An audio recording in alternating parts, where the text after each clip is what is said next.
Kalal Yahweh Bashem Yahushai. Right? So at it, all praises to the Most High Yahweh Bashem Yahushai. Double thanks to the apostle and elders of Great Milton and Rulewell. And salutations to the brothers outside the pushing the word and all truth and sincerity. Right? And I want to start with Exodus chapter 20, verse 3. It said, Thou shalt have no other gods before me. Right? As we get into this here, Valentine's Day, which is today, Valentine's Day, right? What most people don't know is that Valentine's Day go back to idol worship, right? Go back to a god called Phanos, which in Greek go back to Pan and Enos. Phanos is even called Enos, right? Go back to fertility, which goes straight back to Babylon, which is Semiramis, right? Which is Nimrod's mother. So, Valentine's Day is a heavy idol worship, right? Is what I just say is the pussy whip holiday. Meaning that these men so pussy whip to go outside there and work hard, right? They work hard to come home by a rose, some fruit, some a beer and some chocolate for the girl, which she gonna get the same dick from another man some way somehow, cause I that's how it is today, right? Total wickedness, right? And just at the pity I say that we anti-Valentines, right? We don't have nothing to do with this day, right? Which, as the scriptures say, thou shalt have no other gods before me. And this Valentine's Day goes straight back to our other god, right? So one time we need off. So I just want to jump into a little article here, right? Jump into a little article here, right? This will show you how the history of the Valentine's Day and how it come about, right? And the god that they worship and they take part of, right? Because you're celebrating Valentine's Day, but why you celebrate Passover? Because Passover coming up. Passover is coming up, right?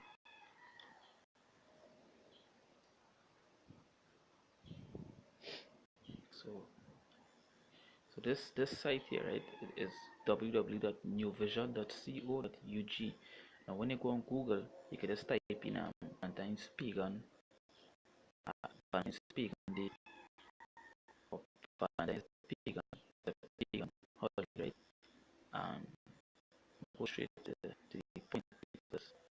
Alright, so where they go down in the article, they'll get some other information further up, but it's just the point I want to get to, right? It's the origin of Valentine's Day, a pagan festival in February.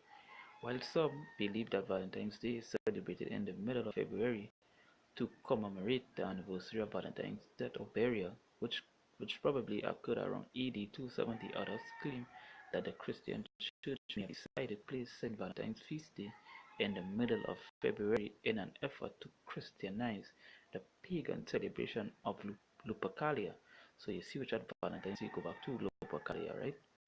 And they say the Christian Church, they Christianize it, meaning that they make it sound like if it could now, they make it sound like if you could take part in it, just like what they do all the rest of things, Easter and Christmas and all these things. They Christianize it, make that demon worship seem like a good thing, right? It's a pagan celebration of Lupercalia, celebrated at the ideas of February or February 15th. Lupercalia was a festival dedicated to Phanos, the Roman god. So one time, as the article saying here, it go back to a Roman god called Phanos, which is fertility. That fertility part that goes straight back to Semiramis, right, which is Babylon. Most people in Trinidad here, like the ball, the Greeks in here, the Benjamites, the Judahites, all the Greeks down here, the ball.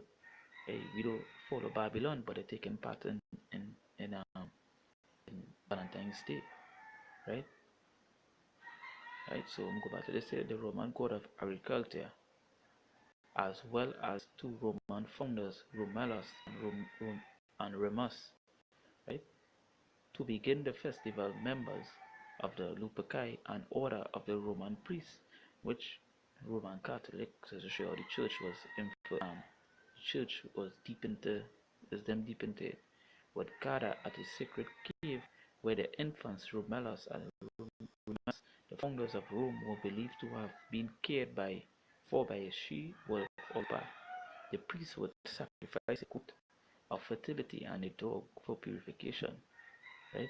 They would then strip the goat's hide into then stripes, dip them into the sacrificial blood, and take to the streets just like and gently slapping both women and crop fields with the goat hide, and the blood will come red, and just like all the things the men buy for the woman, it is be red, right? The chocolate card is be red, the rose is be red, the teddy bear you buying must it is have a red scarf or a red something red on it to represent the blood, right? Far from being fearful, Roman women welcomed the touch of the hides because it was believed to make them more fertile in the coming year. Later in the more fertile in the year, meaning that the womb, right? They want to have babies, and it's just like today, right? Um, just like today, you know, they they're gonna have sex, make children, right? Bring them up in this wickedness, right? Later in the day, according to legend, all the young women in the city would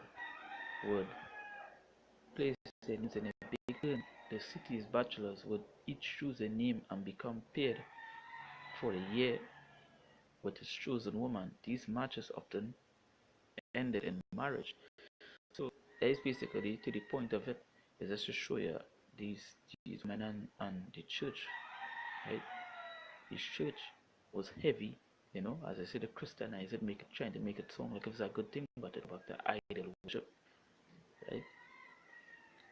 And I just, if you want more information, you could always look up for yourself and go deeper into it because it have more into it, right? But I just want to touch the basic on it, right? Just want to touch the basic information on it then, right?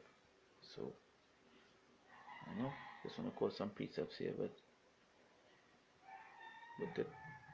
this is Exodus chapter 34,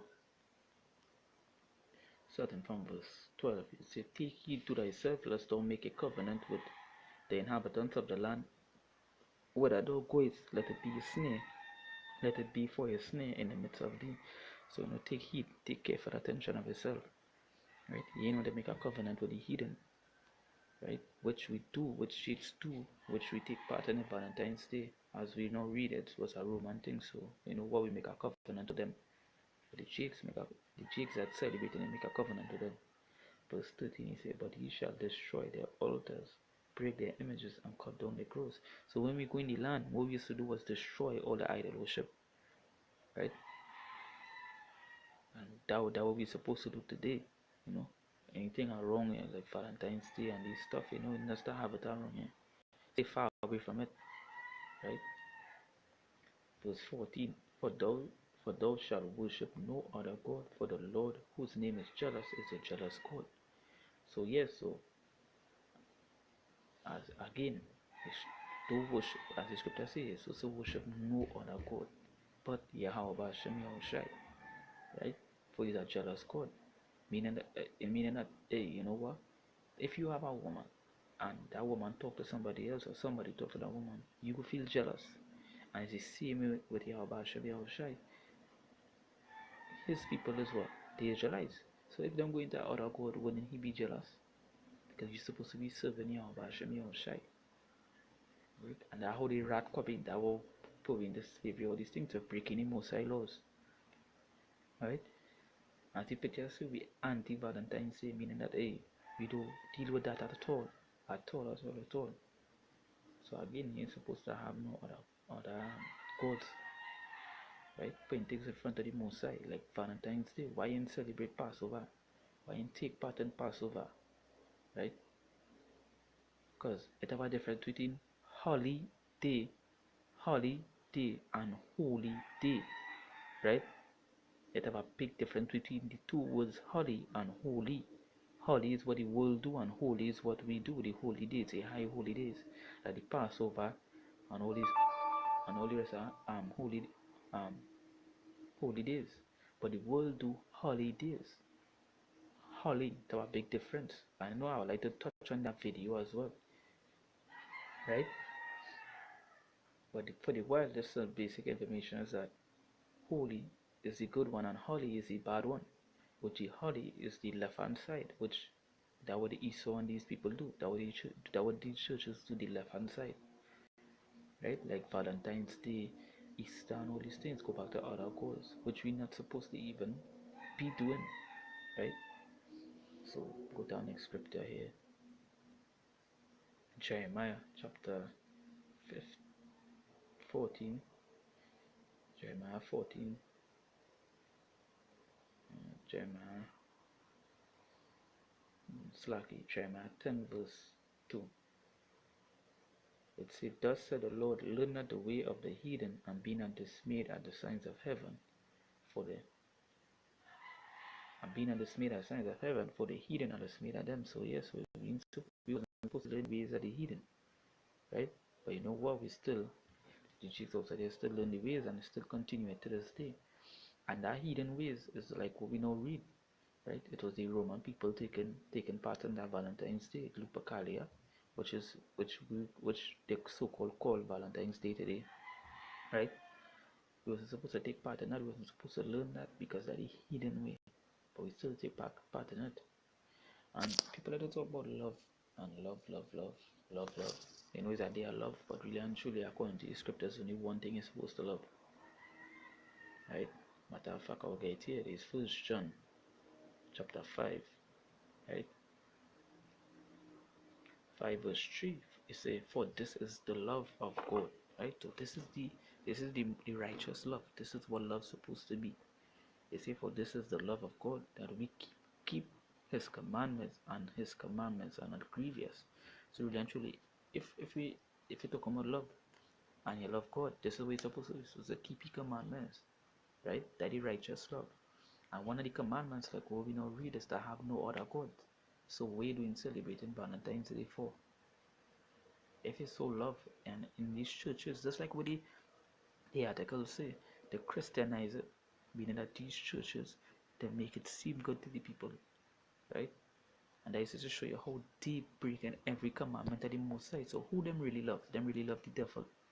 Them don't love the Most High. You understand? Yeah, they might hold the Bible in their hand, but they're not teaching you the right thing, right? Because I show in churches Valentine's Day they're pushing. Sure about that. But according to the Bible, right? The Most High word. We're not supposed to have any gods around him. We're supposed to love his commandments, right? And one of his commandments state what? Not to have no other gods. So why celebrate Valentine's Day? You know, all these men that pussy whip, they go out their heart out for the woman, pussy whip, and she ain't doing nothing fair, right? But the point is that is just that, hey, really and truly, we ain't supposed to be celebrating this day because that go back to our other god, Fanos, go straight back to Samaramas, right? So, you know, I'm gonna get this guy one last script there. Job Job 8:8 say, For inquire, I pray thee of the former age, and prepare thyself to search of their fathers. For we are but of yesterday, and know nothing, because our days upon earth are a shadow. And that is the thing, we're supposed to be searching the days what we father Jesus celebrate, which would be Passover, right? Feast of weeks, feast of dedication, all these things, that the holy days, right? We're supposed to search that. We're supposed to even search and see what these Valentines they come, right? We forefathers used to go in land and destroy the altars, destroy their things, destroy the idol worship, because they didn't want to take part in it, right? So we're supposed to search out the former age, right? The age before us, right? To see what is right from what is wrong, right? That is just the point for the Valentine's Day thing here. As I say, you could always look up on Google, one dig it up and find out more about it. So that may Lord praise to the Most High Yahweh Hashem Yahushai, double honest the apostle and elders of Great Millstone that rule well, and salutations to the brothers outside the pushing me word of truth and sincerity. Until then, we say shalom.